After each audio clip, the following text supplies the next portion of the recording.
우리 모두 다 한 번쯤은 이런 생각을 해봤을 겁니다. 주님을 믿는 나에게 왜 이런 일이 일어날까 하는 생각들 해보셨을 겁니다. 저도 이런 생각을 많이 했었습니다. 심지어는 주를 모르는 불신자들도 이렇게 말합니다. 하나님이 살아계시다면 전쟁이나 살인이나 강도나 강간이나 이런 잔인한 일들이 결코 일어나지 말아야 되는 거 아니냐. 이런 일들이 곳곳에 일어나는 거 보니까 하나님은 존재하지 않아 분명해. 이렇게 불신자들은 말합니다. 여러분 어떻게 생각합니까? 하나님이 계시지 않아서 주님을 믿는 우리에게도 어려움이 생기고 병이 들고 사업에 실패하고 가정에 어려움이 있고 그럴까요? 하나님이 안 계시니까 거기에 전쟁이 벌어지고 갖가지 추악한 일이 벌어지고 그럴까요? 한번 생각해 보세요. 이건 굉장히 중요한 문제예요. 대답은 노입니다.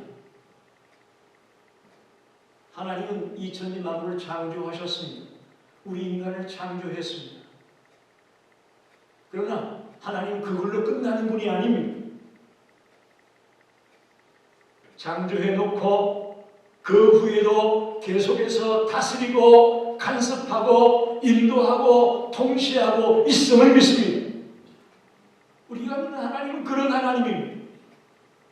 창조하고 끝난 하나님 아니에요.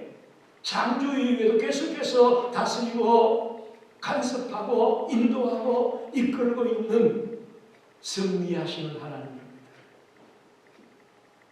그걸 우리가 섭리라고 말합니다. 섭리란 영어로 말하면 providence라고 하는데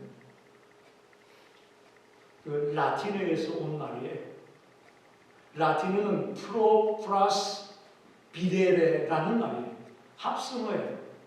미리 본다 그런 뜻이에요. 미리 본다. 프로라는 미리 앞을 그런 뜻이고 비데레라는 말은 본다. 미리 본다. 이 비데레라는 말에서 비디오가 나온 거예요. 미리 본다. 쉽게 말하면 절대 주권자가 그의 의도와 뜻 안에서 모든 만물을 다스리는 것, 그것을 섭리라고 말합니다. 오늘 79장 찬송을 불렀는데 이 섭리에 관한 찬송입니다. 하나님이 만물을 지어놓고 어떻게 섭리하고 다스리고 있는가를 아름다운 가사로 우리가 부르면서 감격이 되지 않았습니까? 이게 섭리입니다. 여기 시카고 노스 쪽에 트리니티 신학교가 있죠. 세계적으로 아주 유명한 신학교입니다. 그 신학교의 조직신학 교수가 웨인 그름이라는 교수가 있었습니다. 그분이 조직신학 책에서 하나님의 섭리를 이렇게 정의합니다. 프로비던스가 무슨 뜻이냐? 하나님은 지으신 모든 것들을 존재하도록 하시고 유지되도록 하시며 그것들의 모든 활동의 원인이 되시고 그렇게 활동하도록 지시하시며 하나님의 목적을 이루도록 인도하시고 창조된 모든 것들과 지속적으로 관계하신다. 이게 하나님의 섭리다. 이렇게 정리했습니다. 좀 어렵지만 굉장히 정확하게 하나님의 섭리를 표현하고 있다고 저는 보고 있습니다. 오늘 우리가 읽은 본문은 모세의 출생 얘기입니다. 여러분이 다 알고 있는 내용입니다.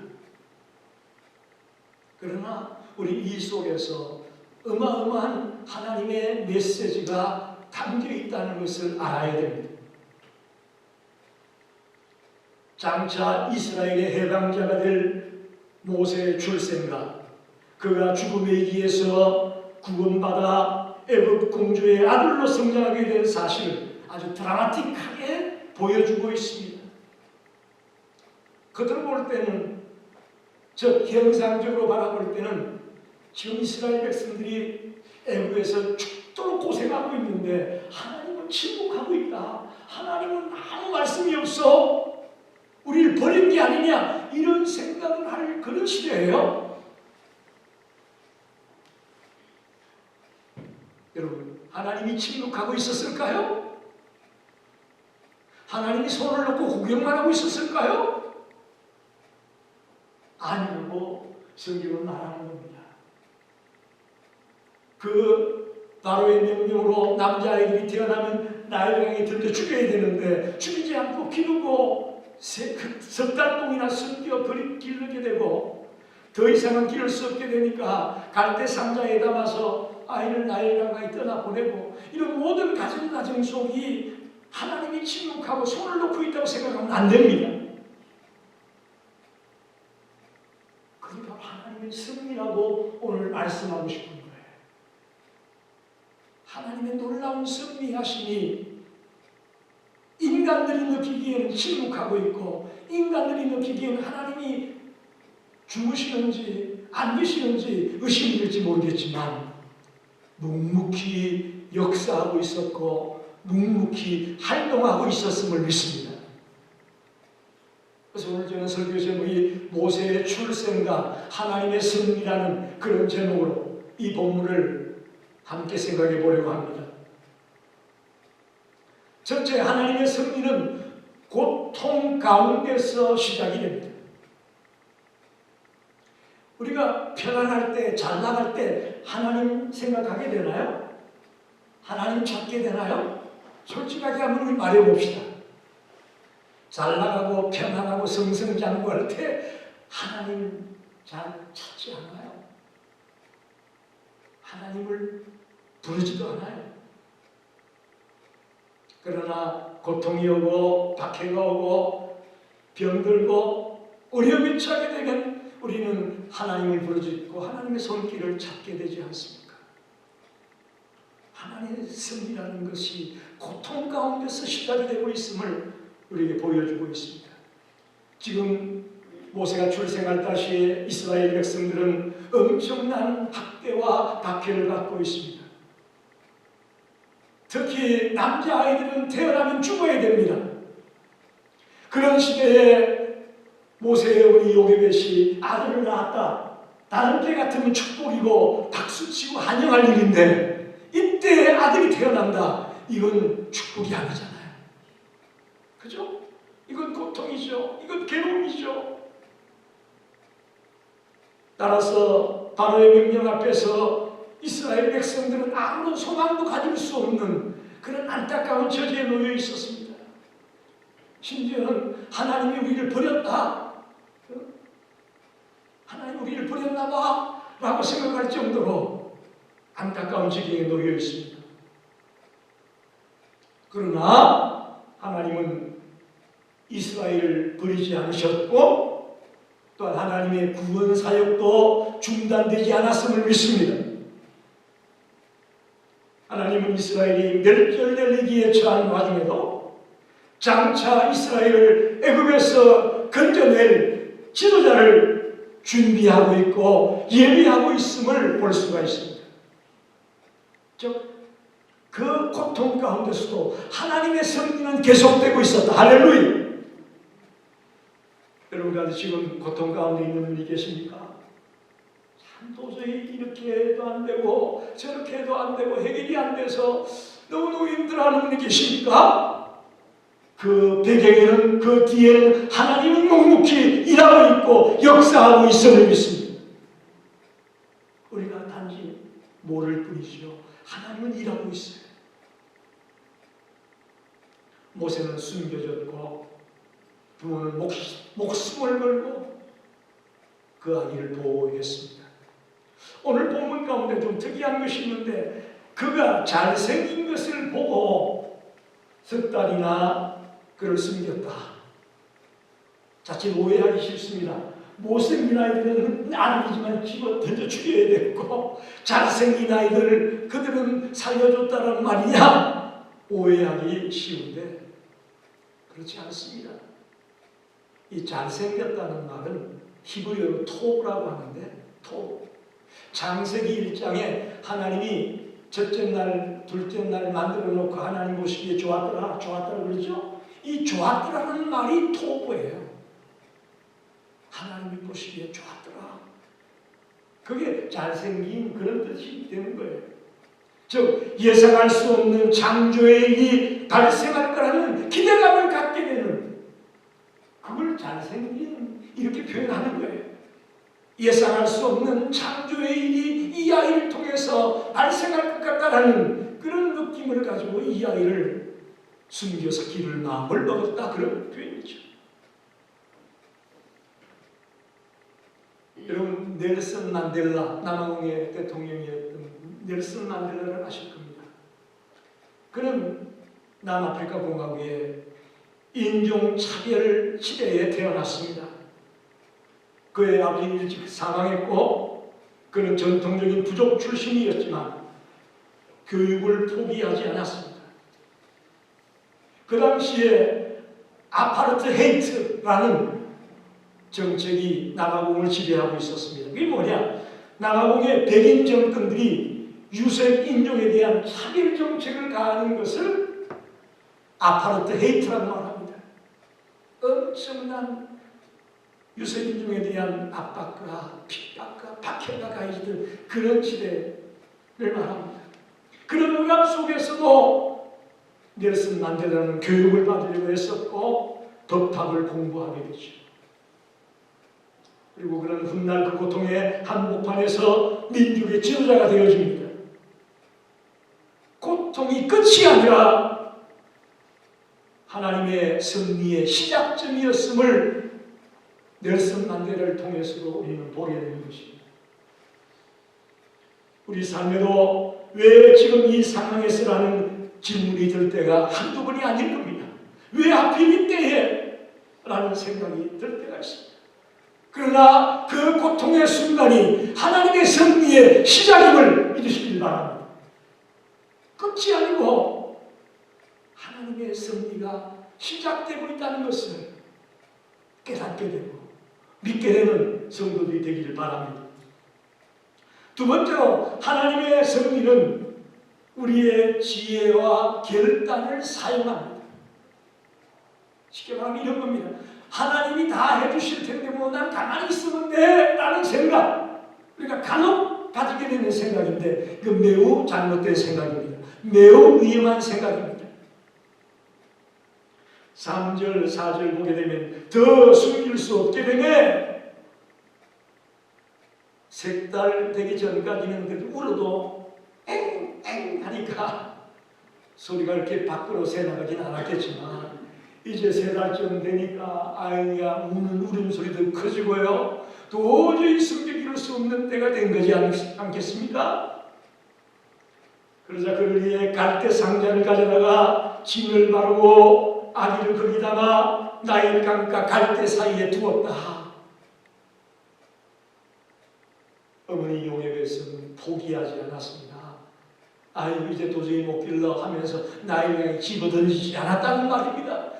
모든 지혜를 동원하고 모든 방법을 동원해서 자기가 할 수 있는 최선을 다해 모세를 살려보려고 애쓰는 것을 보게 되죠.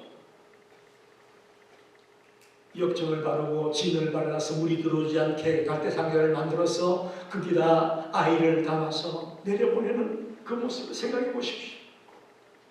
이 행위는 믿음이 없는 행위가 아니고 오히려 믿음의 실천자의 모습이다. 저는 그렇게 보고 싶습니다. 요게 왠지 3달 동안 믿음으로 잘 하더만은 3달 지나니까 믿음이 약해져가지고 애를 갖다 버리는구나. 그렇게 오해하지 마시라고요. 이 행위는 믿음의 행위입니다. 아이가 물에 빠지지 않도록 최선을 다해 할 수 있는 인간의 지혜를 최대한 동원해서 준비해서 아이를 떠나 보내는 거예요. 저와 여러분이 가만히 있어도 하나님이 다 해주실 것이라는 생각을 하면 안 됩니다. 하나님은 아무것도 하지 않고 손 놓고 있는 자에게 역사하지 않습니다. 간절히 기도하며 자신이 감당할 수 있는 일을 믿음으로 실행해 나갈 때에 그 속에 하나님이 역사하고 그 속에 하나님의 손길이 임하게 됨을 믿으시기 바랍니다. 우리가 할 수 있는 일은 최선을 다해 준비해야 됩니다. 그게 오늘 메시지예요. 당시 사회적인 정황은 그렇습니다. 히브리 여인들이 사내 아이를 낳고도 적시 죽이지 않으면 발각되면 어떻게 될까요? 그 아이만 죽는 게 아니에요. 바로의 명령을 거스른 죄로 온 가족이, 온 집안이 죽게 되는 그런 심각한 상황입니다.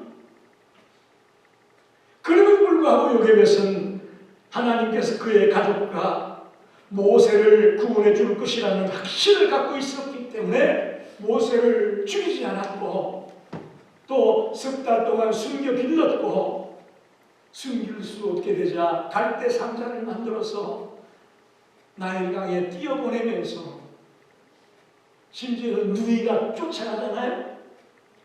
여기서 누이는 미리암일 것으로 알고 있는데 미리암이 뒤를 쫓아가면서 지켜보게 하는 인간의 지혜와 결단과 모든 방법을 동원해서 준비하는 모습을 보게 되는 거죠.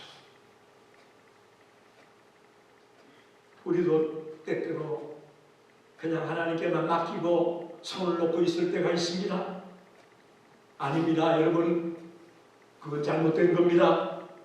하나님의 섭리는 우리의 지혜와 우리의 노력과 우리의 결단 가운데 함께 역사합니다.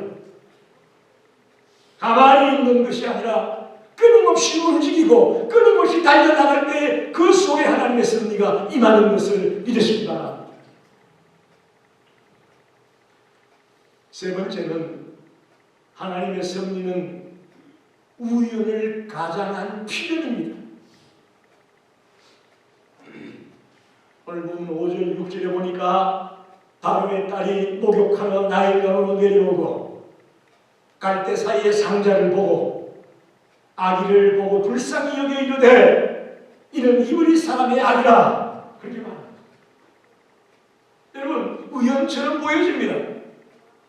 요셉이 갈대 상자에 담아 모세를 떠나 보냈더니 우연히 바로의 공주가 목욕하러 나왔다가 아이를 만났다. 우연처럼 보이잖아요.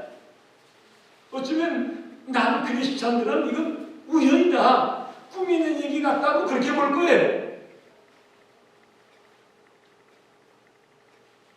그러나 우리는 하나님의 치밀한 계획이고 하나님의 섭리가 이 순간 있었음을 믿습니다. 만약에 그 순간 바로의 딸이 목욕하러 나오지 않았다면 어떻게 됐겠어요? 그리고 바로의 딸이 먼저 발견하지 않고 시녀들이 그 아이를 먼저 발견했다면 또 장담할 수 없는 거예요. 이처럼 우리가 인간적인 단순한 생각으로 우연처럼 보여지는 일일지 몰라도 이것은 우연이 아니라 하나님의 섭리요, 하나님의 필연에 의한, 하나님의 계획에 의한 진행사항임을 믿으시기를 바랍니다. 저는 분명히 말씀드립니다. 우리 크리스천에게는 우연이라는 게 없습니다. 꼭 명심하십시오. 운이 좋아서, 재수가 좋아서 그런 말 우리에게 통하지 않습니다. 우리는 하나님의 섭리, 할렐루야. 오늘부터 어떤 일을 만나게 될 때에 하나님의 섭리하시기 때문에 내가 오늘 너를 만났다. 하나님의 섭리 때문에 오늘 우리가 이런 일을 하게 되었다라고 고백할 수 있게 되기를 바랍니다. 여러분, 우리가 잘 알고 있는 미국의 유명한 부흥사 D.L. 무디를 아시죠? 그는 구두닦이 소년이었어요. 여러분 생각해 보십시오. 구두닦이 소년. 그가 하루는 한 상점 안에서 구두 닦는 일을 하고 있었는데 우연히 한 전도자가 그를 불러서 예수님을 전도했습니다. 그러자 D.L. 무디가 그 전도자의 말을 듣고 예수를 영접했습니다. 여러분, 이거 우연일까요? 지나가는 전도자가 그냥 구두닦이 소년이 불쌍해 보였는지 예수 믿으라고 예수 전도한 그거 우연일까요? 절대로 우연이 아닙니다. 만약에 그날 전도자를 무디가 만나지 못했다면 D.L. 무디의 이 놀라운 부흥의 역사는 없는 거예요. 그렇잖아요? 그렇게 본다면 이건 분명히 이 만남이 우연이 아니라 하나님의 섭리하심이었고 필름이었음을 믿습니다. 우리가 그렇게 봐야 되는 거예요. 우연한 만남 같지만 우연한 만남이 아니라 하나님의 인도하심이었고 하나님의 섭리하심이 있었기에 오늘의 D.L. 무디가 있었던 것입니다. 우리들의 삶 속에도 왜 이 사람이 왜 하필 이때 나를 보자고 할까? 이런 상황이 벌어질 때가 있죠. 그러나 그 속에 하나님의 섭리가 있고 하나님의 인도가 있다는 것을 우리는 볼 수 있기를 바랍니다.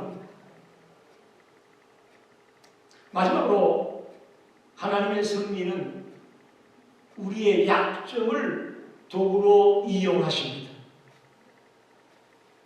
7절로 10절을 보게 되면 그의 누이가 바로의 딸에 이르는 내가 가서 당신을 위하여 히브리 여인 중에서 유모를 불러다가 이 아기에게 젖을 먹이게 하리이까. 바로의 딸이 그에게 이르되 가라 하며 그 소녀가 가서 그 아기의 어머니를 불러오니 바로의 딸이 그에게 이르되 이 아기를 데려다가 나를 위하여 젖을 먹이라. 내가 그 싹쓸 줄이라. 여인이 아기를 데려다가 젖을 먹이더니 그 아기가 자라매 바로의 딸에게로 데려가니 그가 그의 아들이 되니라. 그가 그의 이름을 모세라 하여 이르되 이는 내가 그를 물에서 건져내었음이라 하였더라. 할렐루야. 모세의 생모가 정식으로 바로의 궁에 유모로 들어갑니다. 히브리 여인으로 전대받고 정말 약하기 거지없는 그런 여인이 왕궁에 들어가서 자기 아이를 기르는데 돈을 받고 기르는, 할렐루야. 왕궁의 부모가 자기 자식 기르는데 돈 받아가면서 기르는 부모는 아마 요괴밖에 없었을 것 같아요. 그의 약점을 하나님은 도구로 쓰셨습니다. 요괴벳이 떵떵거리고 당당하고 남을 곳이 없는 그런 상태에서 쓰임받았던 것이 아니에요. 정말 의지할 데 없고 어디 손님일 때도 없는 정말 안타까운 그런 상황에 놓여있던 그 여인이 하나님의 섭리하심 정식으로 유모가 되고 왕궁에 들어가서 젖을 먹이면서 돈을 받아가면서 아이를 기르고 어느 정도 기른 뒤에는 바로의 딸에게 아이를 넘겨주지 않습니까? 여러분, 우리 모두 다 약점이 있습니다. 그죠? 완벽한 인간은 없어요. 영국의 수상이었던 윈스턴 처칠은 어렸을 때 말 더듬이 언어 장애가 있었습니다. 말을 잘 못했어요. 사람 앞에서 말하는 것이 가장 큰 부담이었다고 그는 말합니다. 그런데 그는 끊임없는 노력으로 제2차 세계대전 당시에 영국 국민들을 하나로 묶는 위대한 연설을 했던 분이 바로 윈스턴 처칠. 그의 약점이 말에 있는데 말을 듣고 말을 잘 못하는 것이 그의 약점이었는데 하나님의 섭리가 역사하게 되니까 그의 약점이 강점이 되어가지고 그 연설로 영국을 하나 되게 만들고 2차 세계대전에서 이길 수 있도록 이끄는 원동력이 되었다는 거 아니겠어요? 이 앞에서는 조 목사도 마찬가지입니다. 저는 사람들 앞에 서면 얼굴이 빨개졌어요. 그리고 말을 못했어요. 부끄러워서. 그러던 제가 1985년 11월 달에 교회를 개척했거든요. 경기도 남양주시에서. 올해가 40년입니다. 2025년이니까. 부끄럽고 말 못하던 이 조 목사가 40년째 설교를 하고 있네? 이거 웃기는 얘기요. 하나님의 섭리가 아니라면 이 강단에서 제가 설교할 수 없습니다. 우리의 약점, 우리 가정의 연약함이 무익한 것이 아니고 하나님은 그 연약함을 통해 승리하시고 그 연약함을 들어서 쓰셔서 하나님의 일이 되게 하시는 것을 믿습니다. 이게 하나님의 섭리입니다. 말씀을 정리합니다. 하나님의 섭리는 우리 눈에 잘 드러나지 않습니다. 그래서 잘 모르는 거예요, 사람들이. 그래서 우연이라고 얘기하고 운이 좋았다고 말하고 재수가 좋았다고 말하는 거예요. 그러나 분명한 것은 하나님은 창조로 끝나는 하나님이 아니라 창조하신 이후에도 그 모든 계획대로 그 일들이 진행되게 하고 완성될 수 있도록 다스리고 인도하고 통치해 나가는 그런 하나님임을 믿으시기를 바랍니다. 그게 바로 하나님의 섭리라는 거예요. 하나님의 섭리는 고통 가운데서 시작이 됩니다. 또 우리의 지혜와 결단을 가지고 사용하십니다. 우연을 가장한 필요입니다. 절대 우연이 아니에요. 하나님의 섭리하심이에요. 우리의 약함을 통해서 큰 일을 이루십니다. 약하다고 주저앉지 마십시오. 주님을 붙들고 주님을 의지하는 자에게 하나님의 섭리가 임하여서 감당할 수 없는, 도저히 상상할 수 없는 큰 일을 할 수 있도록 우리를 이끄실 줄 믿습니다. 모세의 이야기는 곧 우리의 이야기라고 저는 믿습니다.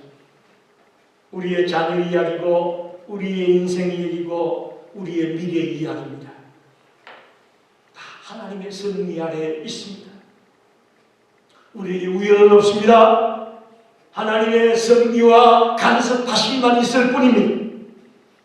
모세의 출생 가운데 하나님이 섭리하셨던 것처럼 오늘 우리의 인생살이 속에도 하나님이 섭리하고 있을 줄 믿습니다. 그 믿음을 가지고 남은 생을 열심히 살아가는 자가 되기를 간절히 축원합니다. 기도하겠습니다.